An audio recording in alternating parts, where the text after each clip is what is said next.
बिस्मिल्लाहिर्रहमानिर्रहीम अस्सलाम वालेकुम। Welcome back to my channel Madiha food vision में।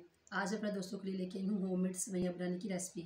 और ये सेवइयाँ किस तरह से बनती हैं घर में, मैंने आपको बताती हूँ कि हमारे पंजाब में ये सेवइयाँ जो हैं वो मैदे की बनाई जाती हैं। स्पेशली सरगोदा में हम जब मैदे को ये इसकी डो बना रहे होते हैं या आटा इसका गूंद रहे होते हैं तो हम इसमें मुख्तलिफ कलर जो है वो ऐड करते हैं, फूड कलर। तो फिर उसकी वो आटा गूंदने के बाद उसको हाथों की पोरों की मदद से हम लोग इसको मसल के तो इस तरह से सेवइयाँ बना लेते हैं। तो ये मेरे पास तकरीबन 1.5 पाव के करीब सेवइयाँ मैंने ली हैं और साथ में इसके अंदर शुगर ऐड कर रही हूँ हाफ़ प्याली। तो इसको मैं किस तरह से बना रही हूँ तो आए अब हम लोग अपनी रेसिपी बनाना स्टार्ट करते हैं। आधा कप मैंने इसमें ऑयल कढ़ाई में डाला है और मैंने फ्लेम ऑन कर लिया है। मीडियम फ्लेम पे हम लोग इसको पकाएंगे, ज़्यादा तेज़ आंच नहीं करनी हमने। हाफ़ कप जो हमने ऑयल इसमें डाला है वो गर्म हो चुका है अच्छी तरह से। अब हम इसमें सेवइयाँ डाल रहे हैं। सेवइयाँ हमने इसमें डाल ली हैं। अब मैं इसको अच्छी तरह से भून लेती हूँ सेवइयों को, जब तक कि इनका कलर हल्का सा ब्राउन नहीं हो जाता।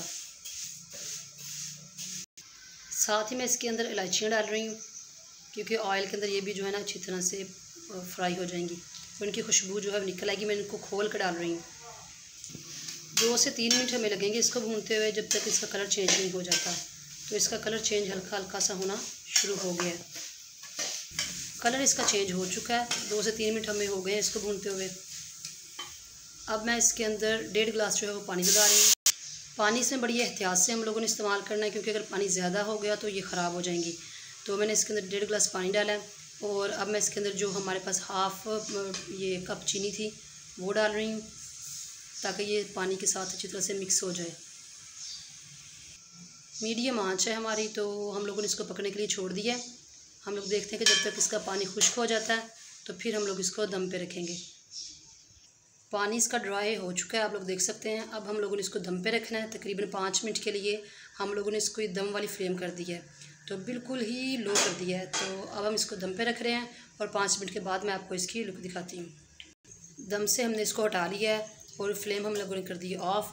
अब मैं इसको डिश आउट करती हूँ, आपको इसकी फ़ाइनल लुक दिखाती हूँ।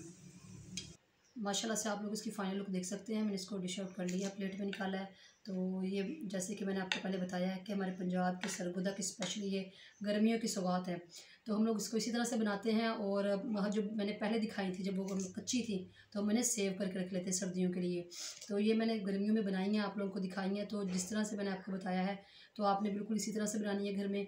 और ये अब ईज़िली आप लोगों को मार्केट में भी मिल जाती हैं। तो आप इसको बनाइएगा। मुझे कमेंट सेक्शन में बताना है कि आपको मेरी रेसिपी कैसी लगी, या अगर आप लोगों ने इसको बनाई है तो इसका जायका, इसका टेस्ट कैसा आया है, घर वालों ने क्या फ़ीडबैक दिया है। तो वीडियो अच्छी लगी है तो इसको लाइक करें, शेयर करें, और जो लोग नए हैं मेरे चैनल पे इसको सब्सक्राइब करना मत भूलिएगा। इसी के साथ मुझे इजाज़त दीजिए, अपनी दुआओं में मुझे याद रखिए। नेक्स्ट वीडियो तक के लिए अल्लाह हाफिज़।